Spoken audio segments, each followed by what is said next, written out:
Hey, everybody. Dr. Brian and Heather here for our weekly conversation. I have to admit, last week I actually caught something, so I apologize. I didn't put up anything. That was on me, got sick. And so if you didn't see us last week, that was on me.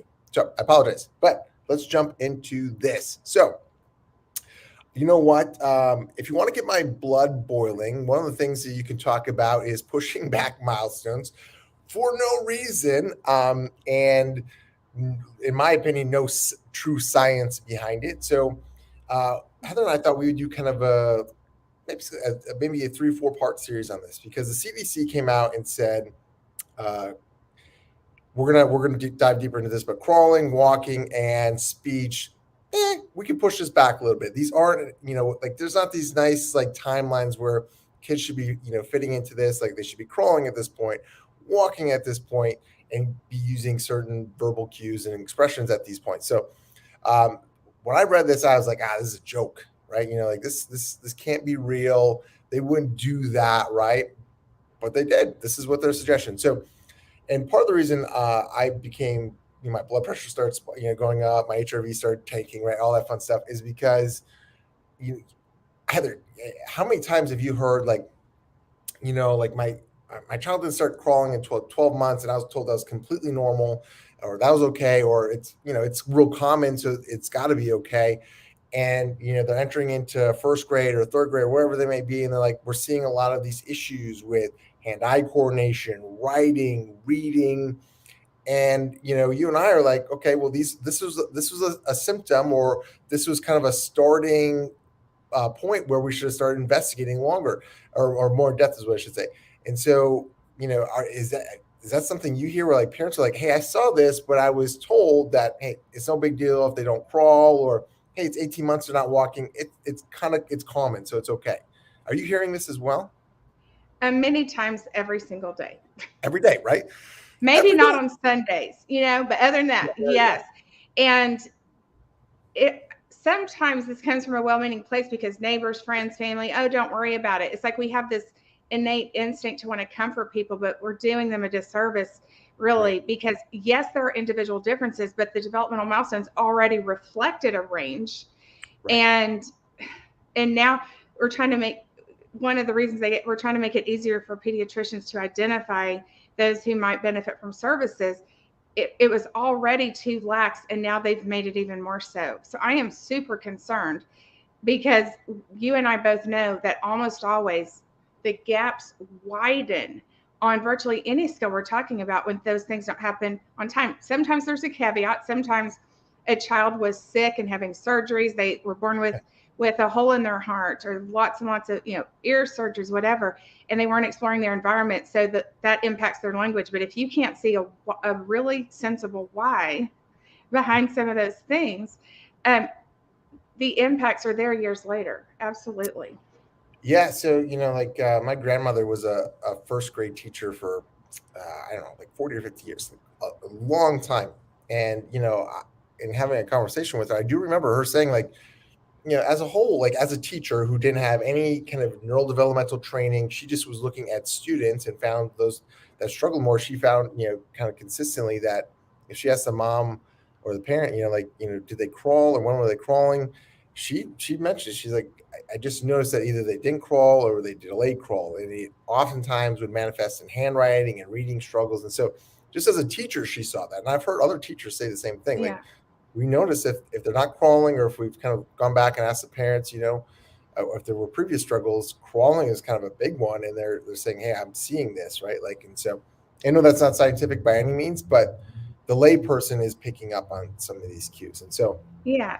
And what is backed by research is crawling really early or really late, crawling in the wrong pattern, crawling for a very short period of time, how yeah, those cause us to hold on to primitive reflexes. There are two very specifically, the asymmetrical, symmetrical tonic neck reflex, that then lead to issues with hand-eye coordination, reading, writing, and other things as well. yeah, I remember there was a really cute Huggies commercial, and you got all these little babies crawling, and but they had babies on there that would like scoot and didn't crawl, or weren't using a leg. And it's a cute commercial, and I don't mean anything negative by it, but that you could obviously see there was motor pattern problems with these kiddos starting young. These are 6, 7, 8 months old kids, and really cute commercial. But in my brain, I'm like, okay, if that stuff doesn't correct, or if they're not, getting some help for that, that could lead into retained primitive reflexes and other things that can influence how the brain processes, communicates, and so forth and so on. So, Yeah. very, very important topic. I I think one really simple sentence that sums this up is that I think a lot of people believe that crawling is just prepping you for walking, Mm. and that's there's some truth that is not the main or the sole or main purpose of crawling. Yeah, I mean, okay, so Heather and I will jump into further into crawling and walking, all this. I kind of want to do like a 30,000 foot overview, but so let's kind of talk about this as a whole, like, and let's kind of go through this as, so we have primitive reflexes. If you haven't gone back and watched that podcast, please go back. We talked about that. And so, Heather, like, with kind of the foundation of primitive reflexes being there, and we go on to crawling, is crawling essentially, is that helping build other neurology above it? Is that the importance of it? Because you mentioned walking, which is a different set, but is that crawling kind of helping suppress that, or why would skipping that be kind of, fundamentally neurologically or not advantageous? There we go. That's the word I'm looking Yeah. for. We're learning so many skills with Right. crawling, and even through the process of pulling up, core strength matters, because when you have the proper tone in your core, it impacts oxygen, blood flow, glucose. It impacts 75 to 80% of our cognitive functions, attention, impulse control. I mean, just think of anything: reading, writing, math, spelling, problem solving, creativity, social skills. It impacts the communication between the cerebellum that people used to think was just sports and coordination, not the case, and the prefrontal cortex, which is the CEO that gets stuff done, all those executive function abilities. Yeah. And we talked about this. Your brain, like, what your cerebellum grows. What is it, like? Is it 250% in the first year? Is that what it is? Something like that. It's massive. It's Yeah, huge. and it takes up 10% of the mass of our brain and has 75% of the cells in our brain. Think Yeah. about that. A part of our brain that has 75% of our cells is not just for sports and coordination. It relates to 75 to 80% of our cognitive abilities. Yeah, it's huge. It's basically all of our language and eye coordination, all these things that we kind of take for granted sometimes. I mean, it's all running through or has participation with the cerebellum. So it's massive. Oh, And in that first year, which, if you look at the CDC's kind of laxer guidelines, that first year they should be crawling, and about year one they should be walking, right, give or take a few weeks. But so you think about that part of the brain, which is involved with speech, eye coordination, all sorts of other things I don't want to get to, and cognitive thinking, right? Like logical thought and everything else, is and should be having this movement, is not getting it. So ultimately that's impacting that, right? So that's why we're seeing kids with speech issue controls and eye and fine motor control. And like Heather said, core issues. That's what I tell you. What, 8 out of 10 kids come in with core issues, yeah. and the correlation of crawling is it's there. Yeah. And we kind of, you could think of, in the brain, we lay down some interstates, gross motor, big picture thinking, and then we build the side streets, the residential streets, fine motor, detailed thinking. Think gross motor, big picture, fine motor. I mean, it's more complex than this, but I'm just saying fine motor detail. You you Like, you lay out extra lanes in the street as the city develops. And so if you're having issues with gross motor coordination, those are kids, then there's a reason why as so many students with ADHD and other things, it's very tied to fine motor skills. And it's not just about what the writing looks like. How long does it take? How laborious is it? Is it automated or not? Then that is highly predictive of the quality and quantity written, spelling, reading abilities years down the road. And likewise, the way our cranial nerves are wired and a lot of the primitive reflexes, like there are two primitive reflexes, the rooting and the grasp reflex, that impact fine motor and oral motor. So a lot of the same kids who are having some fine motor issues or dexterity issues also may have stuttering, articulation errors. Um, how intelligible it by the age of 3. About 70% of a little one's communication should be understandable to an unfamiliar listener about an unfamiliar context. I have no context about what you're talking about. I've never talked to you before, and I understand 70% of it. That is also related to the crawling, walking. Yeah, and so, kind of generically speaking, for we should go crawling, and then we should start standing, and then we should start walking, right? And so, fundamentally, go back to, I want you to go back because you said something, and I want you to make sure that it's clear and just kind of highlight that. But you mentioned that lots of people think that crawling is just kind of like a pre-step onto, or a pre-step to walking. Is that what you said? Is that correct? Did I hear you correctly?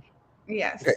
So what Like you're that's saying the really, purpose of it. It is a precursor, but it's not the sole purpose of it. Yeah. Okay. So right, because lots of kids don't crawl and they still can walk, right? So if it was but kind of walk us through that. Like, so does crawling play any role in? I don't want to get too far trapped into this. This is there's so many rabbit trails we can go down here. Okay, so I'm going to stop that right there. Let's go on to walking. Okay, so we highlight a little bit of the crawling. Let's highlight a little bit of the walking. We'll go more in depth into these on future ones, but I kind of want to talk about this. So I get kids in here all the time, and not walking by, if you don't crawl, or you don't crawl until later, like some kids don't crawl until 12 months or 13 months, that pushes back generally walking as a whole, right? Because of just the mechanics and everything. Yeah, I have kids that come in and haven't walked since, they start walking at 18 months or 24 months. You have to be seeing the same thing. And in my brain, I'm like, well, they're about a year, six to 12 months behind on this kind of normal neurology, or not normal, but like ideal neurology. Yeah. And we have a lot of kids who maybe they walked at an acceptable time, but then years later, they're halfway through elementary school, they're in middle school, high school, and their gait is awkward. A lot of them even play sports. These are not the same thing. But that we're talking about bilateral coordination, being able to use both sides of the body in complementary but opposing actions. The ability to do that requires, as they're learning that, they are building brain pathways between the left and the right hemisphere, between the front and the back of the brain. And we need those pathways for a whole lot of things. And then it translates. Think about writing. When you're writing, you're stabilizing the paper with one hand, crossing the midline to go left to right across the page. A lot of our students like to draw, but when they're drawing, I'm drawing a tree, but my hand is staying on this side of my body. And then I draw a cloud. I'm not doing this. The level of brain connection needed is very different. A lot of think about this. I talk about automation a lot, and I talk about cognitive load. We have this much cognitive capacity. And the more the easy stuff is easy, it's automated. My brain's only working this hard at it. The more space I have to learn new information or to tackle challenging situations without getting to overwhelm and big emotions and behaviors coming out or withdrawing. A lot of our kids are having to focus on walking.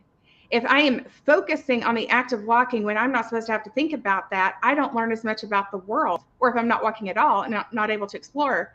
And that impacts learning how cause and effect. I push this button, this happens. Problem solving. Think about the explosion of mental ability, like brain, academic, cognitive abilities you see, and all the light bulbs just going off constantly when kids are exploring. Oh, and then it's going to impact how I can play with others. I'm kind of fumbling around, and now I don't have the same social skills. It just goes on and on. If you see kids writing and they're like sticking their tongue out when they do it, sticking your tongue out in and of itself when you're writing, that's not the problem. It is showing you that almost certainly it's not automated. But just as I learned to plan the movements of my body, and then some of those become automated, just as I learned to have rhythm in my body, that lays the foundation. Rhythm lays the foundation for reading. I can sound out words. I'm not time blind. I have time management, organization, prioritizing. My motor system is organized. My brain starts getting organized. I can keep rhythm in my body. I have time management. I mean, just That even impacts prosody and intonation, knowing Brian told me he's fine, but I heard how he said it and something else is up. You know, it impacts vocabulary development if I can't move around the world just naturally the way I'm supposed to, because it's as I'm exploring and things get labeled for me, and then I start learning about categories, and now I start getting mental schemas. It just goes on and on. Yeah, one of the things that I, commonly see is kids that were delayed in walking. Okay, so they have kind of the awkward gait. They're very eye dependent on navigating the world, meaning, you know, they don't walk the world in a natural, fluid, uh, kind of pre-programmed way. They use their eyes to kind of get this. Well, we all use our eyes, right? But they're very eye dependent in staying upright, and so their eyes are overused, and so they burn and they churn using their eyes, because their eyes require so much there's a lot of neurology coming through here, but they overuse them, right? And anytime you overuse anything, you fatigue out quicker. There's mental fatigue, Yes. there's attention issues, all sorts of things. The moment you have these kids close their eyes, I mean, they look like a drunk sailor. I mean, honestly, Yes. it's swaying everywhere. They don't know where they are. There's a test called the Fukuda test. They close their eyes, they march in place, and they're going all, and they're doing like almost like a 180, like they're just Yes. gone. Yeah. And Parents, do this with your kids at home. Yeah, I love what you're saying. Um, have your kids stand on one foot with their eyes open. And it's not okay, not just for a few seconds. See how long they can hold it. There are expectations for that developmentally. Now have them do the exact same thing with their eyes closed, because now I have to rely on equilibrium, my internal sense of being upright and balanced, right, in order to keep the midline. If I have my eyes open and I start swaying, my visual input informs me that I'm off midline and I can correct. If you have kids who, as they're playing, I mean, they're just like leaning over like this, they have a hard time sitting up. well, That impacts parallel, so many different stages of pretend play, parallel play. And if I'm doing this, now it's harder for me to keep eye contact with you. And then I don't learn a lot of engagement cues, and I don't learn to read nonverbals.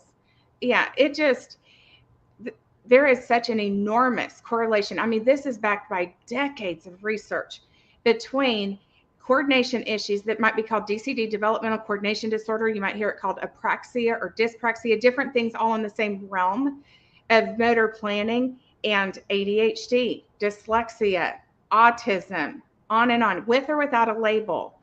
right. Coordination issues impact cognitive, social, emotional, behavioral development. At least it doesn't mean it's all those realms in all kids, but it's very evidence based.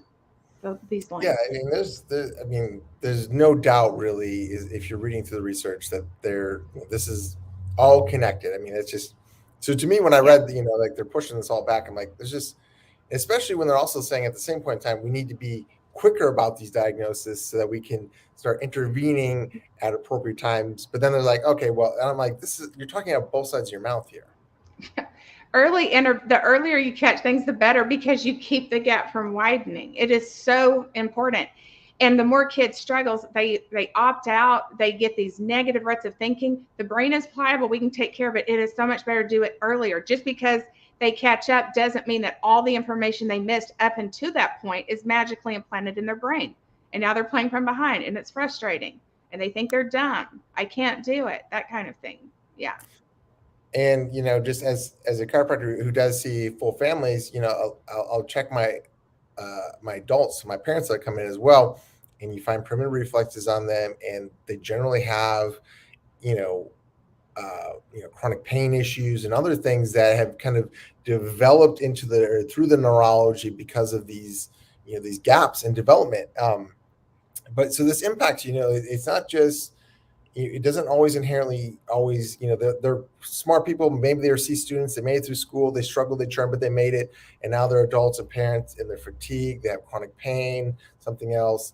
And so this really does have some fairly massive impacts throughout life. And I say fairly, that's an understatement. It has massive impacts, whether you're not notice in academia a lot, or down the road where you're struggling with chronic pain. It plays a role somehow. So, but one of the things I want to touch on, because I thought it was a great analogy, and I like the way you mentioned it, and I don't know if I've ever thought of it quite this way, but you're laying down a highway. And so all of this stuff is really connected. Being in Dallas, we got 635 here, we got 75. And so I love the idea of like laying down this foundation for you to travel, north, south, east, west. But when you think about it, like Dallas and Houston, big cities, massive cities, and expanding, right? Lots of people are moving here. And the idea of being like, if you don't have those roads up and going and you don't have these offshoots, you have lots of congestion, you have lots of road rage, you have all sorts of, I mean, the analogy was perfect. I love that analogy. But that's one great way of thinking of this, is because it's everybody understands it, right? Everybody, you're driving here, you understand 635 is backed up, or it's not developed, or there's construction there. It impacts all of us, makes the city all upset. But I love that analogy, so I want to go back and highlight it. But okay. You talked about fine motor movement. What's a fine motor movement? Speech, right? Tongue, lips, fine motor. So crawling plays a role in that. The primitive reflexes are playing a role in that. Walking has some gross motor, but also has some fine motor movement, right? So, we delay crawling, we delay walking. You have to delay speech, and then at that point, because that's a fine motor movement. Yeah. Oh, yeah. And by the way, ASHA, the American Speech Language and Hearing Association, released a statement, saying that when we update guidelines, they should be evidence-based. They're based on research. All right. And so they are really, and they're like, how about reach out to speech language pathologists and get some input about when nonverbal communication, verbal communication, auditory, all these different things develop. ASHA was not consulted, and that is the leading international organization, even though it's the American Speech Language Hearing Association. They weren't consulted on this, and they are all about research. I mean, full disclosure, I'm a member of ASHA, so I am coming from that stance, but I'm a member of that for a reason, because they are all about evidence-based research, and they are all about ethics and things like that. So I don't think I've ever heard a bad word about ASHA in my entire life. They are just such a solid organization, and it's like, go to the experts in this field, before making changes. Yeah, and I love evidence based. We should always try to find the evidence and pursue it and dig further and confirm it. But had they come out with some evidence and said, hey, we're finding this research, maybe there's some leniency here. They didn't find it, but maybe there's some leniency here. Maybe we should kind of question some of this stuff.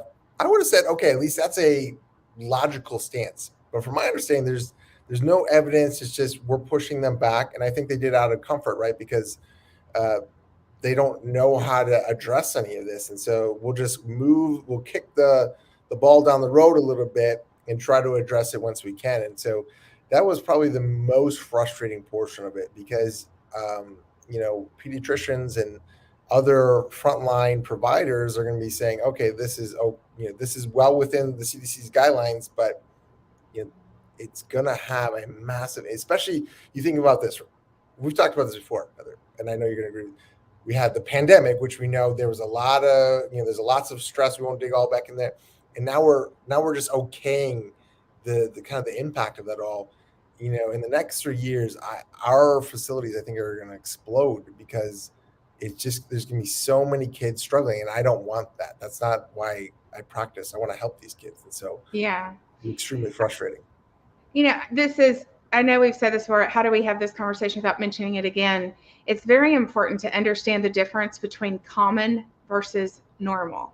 Yeah. Approximately 10% of kids have sensory processing disorder. That does not mean that sensory processing, so that's considered common. Right. Is it normal? Is it the way things are supposed to be? Does it have negative ramifications? Absolutely, yes. And it needs to be taken care of. And we could apply that to anything. Common versus normal.